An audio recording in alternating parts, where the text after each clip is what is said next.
नमस्कार, बहुत स्वागत है आप सभी का। मैं हूं सौरभ शर्मा और आप देख रहे हैं भारत की खबर। भारत की खबर में आज बात करेंगे बांग्लादेश की। और बांग्लादेश में जिस किस्म का भारत विरोधी माहौल पिछले कई, अब तो जब से तख्ता पलट हुआ बना हुआ था, अभी जो कुछ दिनों में हुआ, इतनी ज़्यादा कड़वाहट और भारतीय उच्चायोग के बाहर जिस किस्म के धरने प्रदर्शन, हिंदुओं पर जिस किस्म का अत्याचार, वो अब ऐसा लग रहा है कि उस सब के बाद भारत ने भी जो उसका राजनयिक तरीके से जो जवाब दिया, जो दबाव बनाया, दिल्ली में जिस किस्म के प्रदर्शन हुए, बहुत सारी वजह रही होंगी, उस सब के बाद बांग्लादेश के सुर बदलने लगे हैं। मतलब बांग्लादेश को यह समझ में आ रहा है कि भारत के साथ इस टोन में बात नहीं की जा सकती, भारत को नाराज नहीं किया जा सकता।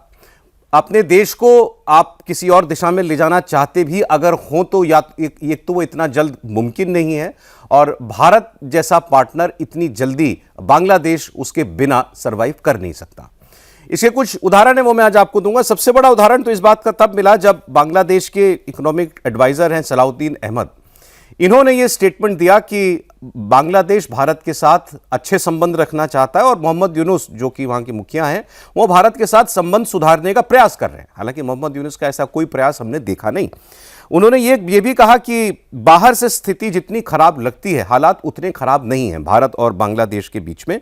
हम दोनों देशों के बीच किसी किस्म की कड़वाहट नहीं चाहते, और अगर कोई बाहरी शक्ति समस्या पैदा करने का प्रयास कर रही है तो ये किसी के भी हित में नहीं है। मतलब बांग्लादेश के इकोनॉमिक एडवाइजर, उनके, आप उनको वित्त मंत्री मानिए, उनके तरफ से कहना कि हम संबंध अच्छे चाहते हैं, तो इसका मतलब ये बांग्लादेश के टॉप लेवल से ये बात आई है और एक पॉजिटिव डेवलपमेंट है।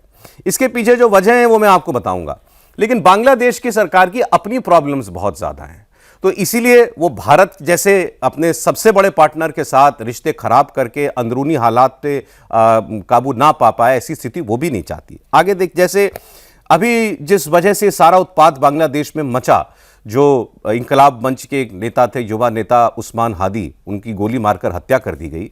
हादी के भाई ने स्टेटमेंट दिया कि मेरे भाई की हत्या के पीछे आप ही लोग हैं, आप ही लोगों ने मेरे भाई को मार डाला। वो मोहम्मद यूनुस की सरकार को दोष दे रहे हैं खुले मंच से, और कहा कि आप माहौल खराब कर देना चाहते थे, इसलिए आपने मेरी भाई की हत्या कराई, क्योंकि आप चुनाव टालना चाहते हैं। मतलब मोहम्मद यूनुस कुर्सी से चिपके रहना चाहते हैं, ये उस्मान हादी का भाई आरोप लगा रहा है। इस वजह से केवल उस स्थिति का लाभ लेने के लिए, अराजकता फैलाने के लिए आपने मेरे भाई को मरवा दिया, तो वो सीधे उसके निशाने पर हैं।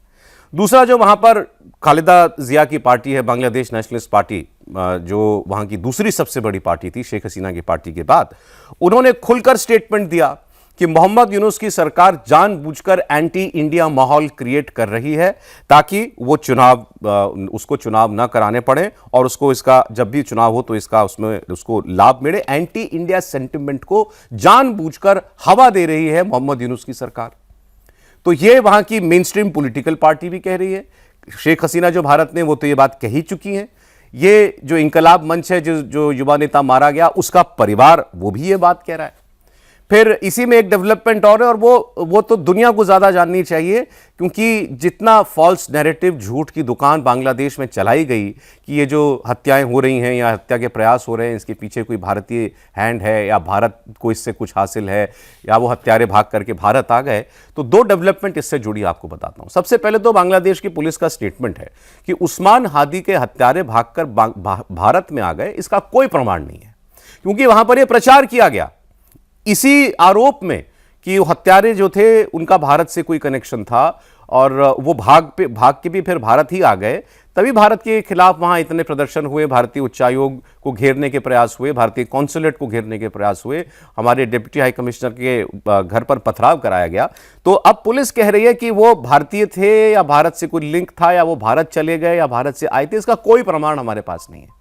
अभी आपने एक और खबर देखी होगी, वहां एक और युवा नेता हैं, वहां की जो छात्रों से निकली पार्टी है एनसीपी, उसके एक नेता थे मोतलाब सिकदर, इनके भी सर में किसी ने गोली मार दी। हालांकि ये जीवित हैं, अस्पताल में हैं। उस वक्त भी लोगों ने भारत को दोष दिया कि पहले उस्मान हादी और अब मोतलाब सिकदर, और इनकी जान लेने का प्रयास भी भारतीय तत्वों ने किया। बांग्लादेश की पुलिस ने इस सिलसिले में उसी नेता की पार्टी की एक महिला को गिरफ्तार कर लिया है, और पता यह चला है कि जिस जगह पर जिस एक घर में आना जाना मोतलाब सिकदर का हुआ करता था, वहां एक दंपति रहता था, और उसी कपल में जो वाइफ हैं वो गिरफ्तार हुई हैं, उस घर से शराब की बोतलें, ड्रग्स का सेवन करने का सामान ये बांग्लादेश की पुलिस ने बरामद किया और वो इसको सीधे सीधे कोई निजी मामला मान रही है। और उस घर के अंदर गोली चली, जबकि उस्मान हादी ने बाद में स्टेटमेंट में दिया था कि मुझे लोग जो है वो खींच करके ले गए और मुझे मोटरसाइकिल पर आए लोगों ने गोली मार दी थी। घर के अंदर खून भी मिला, गोली का खोल भी मिला, सब कुछ घर के अंदर हुआ था, लेकिन कहानी गढ़ दी गई कि इसमें भी कोई इंडियन हैंड हो सकता है।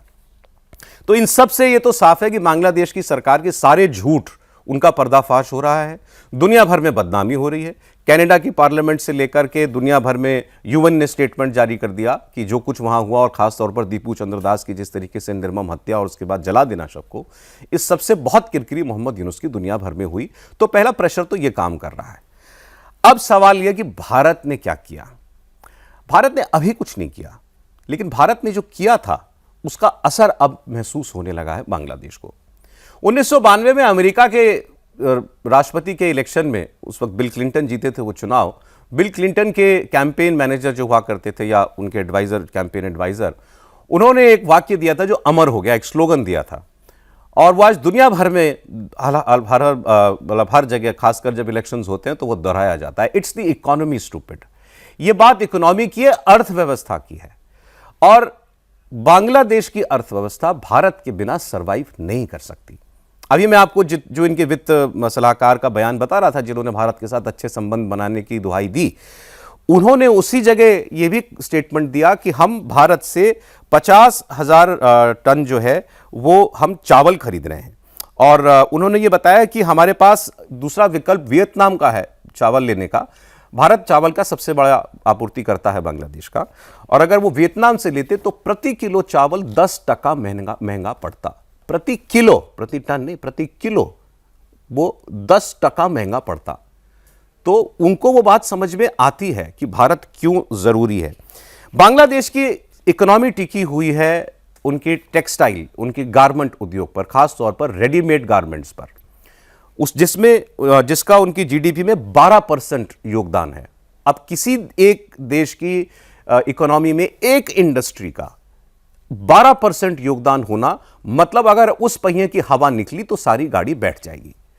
और आप जानते हैं कि उस इंडस्ट्री का सारा रॉ मटेरियल या ज्यादातर रॉ मटेरियल कहां से जाता है? भारत से जाता है। $47 बिलियन का गारमेंट एक्सपोर्ट करता है बांग्लादेश। वर्ल्ड का सेकंड लार्जेस्ट गारमेंट एक्सपोर्टर है वो। लेकिन इसके लिए जो उसको रॉ कॉटन चाहिए, यार्न चाहिए, इसके अलावा जो उसको फैब्रिक चाहिए, वो देता है उसको भारत। मतलब बेसिकली वो वहां पर असेंबली का काम करते हैं ज्यादा, और उसका सारा रॉ मटेरियल भारत, उसका मेजर पार्ट भारत सप्लाई करता है। और इस पर अगर रोक लगती है या इस पर अगर कहीं आंच आती है तो बांग्लादेश इसको अफोर्ड नहीं कर सकता।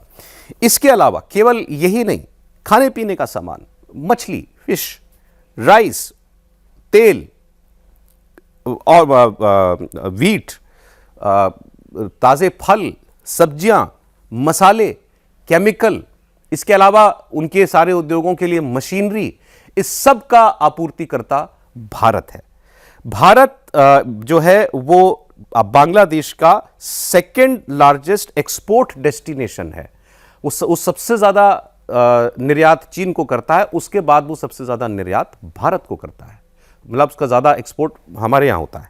अगर भारत जो है, अगर उसके एक्सपोर्ट्स पर कहीं, जैसे दुनिया भर में ट्रंप टैरिफ लगा रहे हैं, अगर ऐसा कुछ कर देता है तो आप समझ सकते हैं बांग्लादेश को इसकी कितनी बड़ी चोट जो है वो पहुंचेगी। लार्जेस्ट सोर्स ऑफ इंपोर्ट्स भी साउथ एशिया में भारत ही है बांग्लादेश के लिए। इसके अलावा एनर्जी सेक्टर में 1160 मेगावाट बिजली भारत से आयात करता है बांग्लादेश।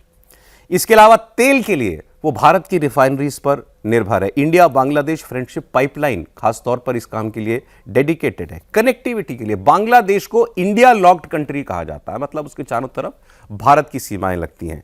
और भारत ने अभी फैसला किया था इसी साल अप्रैल के महीने में कि ट्रांसशिपमेंट बंद कर दी थी। बांग्लादेश चूंकि लैंडलॉक्ड है तो बांग्लादेश को अपना एक्सपोर्ट दुनिया भर में भेजने के लिए भारत के पोर्ट्स की, एयरपोर्ट्स की, लैंड पोर्ट्स की जरूरत पड़ती है, और वो सामान पहले भारत पहुंचाते हैं, फिर भारत से दुनिया के दूसरे हिस्सों में पहुंचाते हैं। इसको ट्रांसशिपमेंट कहते हैं। और भारत ने ये ट्रांसशिपमेंट फैसिलिटी बंद कर दी अप्रैल में। इसका सीधा असर यह हुआ कि बांग्लादेश का एक्सपोर्ट महंगा हो गया। बांग्लादेश का अगर वो कपड़ा भेज रहे थे बाहर, तो कपड़ा पहले जितने का वो बाहर भेजते थे, अब वो महंगा हो गया। उसका सामान जो है विश्व के और बाजारों में कम कॉम्पिटिटिव रह गया। इससे सीधी चोट बांग्लादेश के एक्सपोर्ट्स को पहुंची है। इसके अलावा 30% बायलैटरल ट्रेड दोनों देशों का जो है वो बेनापोल पेट्रापोल लैंड पोर्ट के जरिए होता है, जिस पर मई 2025 में रिस्ट्रिक्शन लगा दी गई। मतलब लैंड पोर्ट की जगह बांग्लादेश के एक्सपोर्टर्स को विवश किया गया कि अब आप सी पोर्ट के जरिए अपना सामान भेजिए। यह भी उन्हें ज्यादा महंगा पड़ता है। इसका सीधा असर बांग्लादेश के 42% एक्सपोर्ट पर पड़ा। 42% एक्सपोर्ट पर, जिसकी कीमत $770 मिलियन है। $770 मिलियन का एक्सपोर्ट जो बांग्लादेश करता था वो महंगा हो गया क्योंकि हमने उसको लैंड एक्सेस नहीं दी, रोक दी। ये काम इस साल मई में किया गया। ये सब क्या बताता है जी? भारत के पास बांग्लादेश के नट बोल्ट कसने के बहुत से तरीके हैं। बहुत से ऐसे काम हैं जो भारत कर सकता है। केवल डिप्लोमेटिक प्रेशर नहीं, बयानबाजी नहीं, या उनके राजदूत को बुला करके उससे जवाब तलब करना, ये सब नहीं। ये तो वो है जो हमें दिखाई देता है, और ये बातें जो मैंने आपको बताई ये वो हैं जो हमें दिखाई नहीं देती, लेकिन ये चोट ज़्यादा पहुंचाती हैं। तो इसीलिए फिर एक बार बिल क्लिंटन के कैंपेन एडवाइजर की बात आपको याद दिलाते हुए, और ये बात मोहम्मद यूनुस तो खुद अर्थशास्त्री हैं, उनसे बेहतर कोई नहीं समझता। It's the economy stupid. आप रिश्ते खराब कर सकते हैं। आप भारत जैसे ट्रेडिशनल पार्टनर को, पाकिस्तान जैसे देश के लिए जिससे आपने उसके जुल्मों से आजिज आकर के आज़ादी ली, और वो आज़ादी भी भारत ने दिलाई, आप हो सकता है कि तात्कालिक कुछ लाभ देखते हुए उसकी तरफ थोड़ा झुकाव अपना करना चाहते हो, लेकिन भारत जैसे पार्टनर का उपाय कोई है नहीं और कोई विकल्प भी नहीं है बांग्लादेश के पास। इसीलिए बांग्लादेश अब टेम्पो और टेम्परेचर दोनों डाउन करना चाहता है, जो भारत विरोधी तापमान वहां पर उसने खुद सबसे ज्यादा बढ़ाया था। लेकिन इसमें आपको एक राजनीतिक बात और मैं बता दूं, क्योंकि अब वहां चुनाव होना है फरवरी में। शेख हसीना चुनाव लड़ नहीं सकती, उनकी पार्टी बैन है। बचती है वहां की दूसरी बड़ी पार्टी, हमने आपको पहले भी बताया था, बांग्लादेश नेशनलिस्ट पार्टी BNP, जो कि वहां के सारे ओपिनियन पोल में नंबर 1 पार्टी फिलहाल दिखाई दे रही है, और वो चुनाव जीतने की सबसे प्रबल दावेदार है। खालिदा जिया वेंटिलेटर पर हैं। उनके बेटे कल 25 तारीख को वो बांग्लादेश आ रहे हैं अपनी मां का हालचाल जानने और अपनी पार्टी की कमान संभालने के लिए भी। और भारत ने ऐसा लग रहा है, जैसा कि माना जा सकता है, क्योंकि बहुत लीवरेज भारत का बांग्लादेश के अंदर है।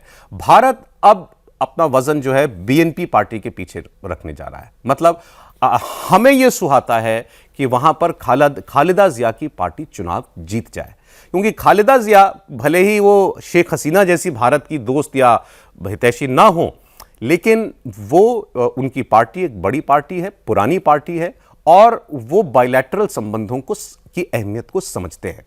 वो कभी नहीं चाहेंगे कि पाकिस्तान के लिए भारत से रिश्ते खराब किए जाएं। वो हमेशा BNP ये चाहेगी कि भारत के साथ दोस्ताना रवैये रहें।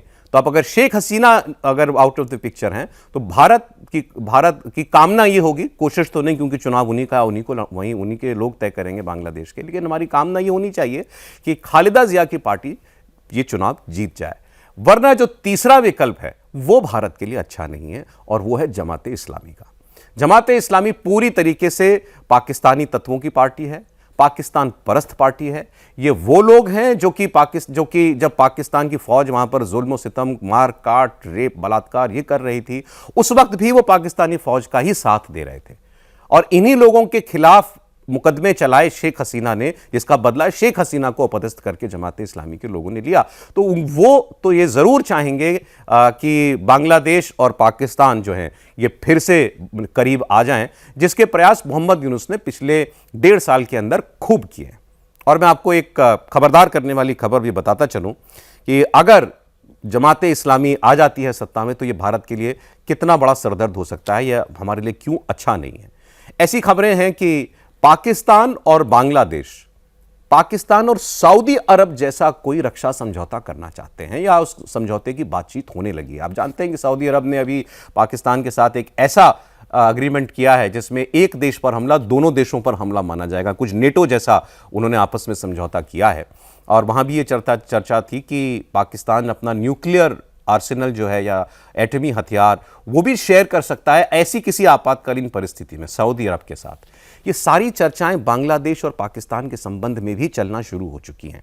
दोनों के बीच सैन्य सहयोग, मिलिट्री ऑफिसर्स की ट्रेनिंग, इसके अलावा इंटेलिजेंस शेयरिंग, ये सारे काम तो हो ही रहे थे। उनके फॉरेन डिपार्टमेंट जो हैं वो एक दूसरे के काफ़ी करीब आ चुके हैं।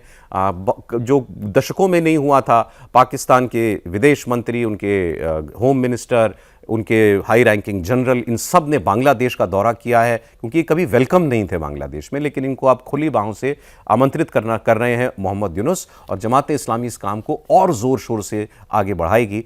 तो इसीलिए बांग्लादेश का चुनाव केवल बांग्लादेश की किस्मत नहीं तय करेगा, वो ये भी तय करेगा कि आने वाले एक लंबे वक्त तक भारत और बांग्लादेश के संबंध कैसे रहेंगे।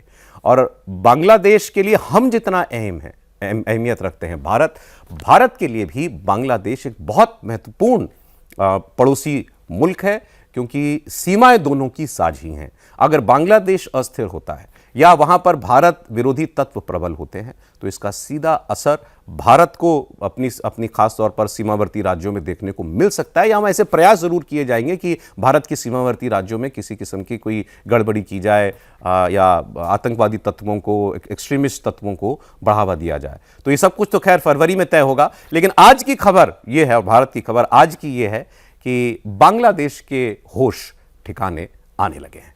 आज इतना ही।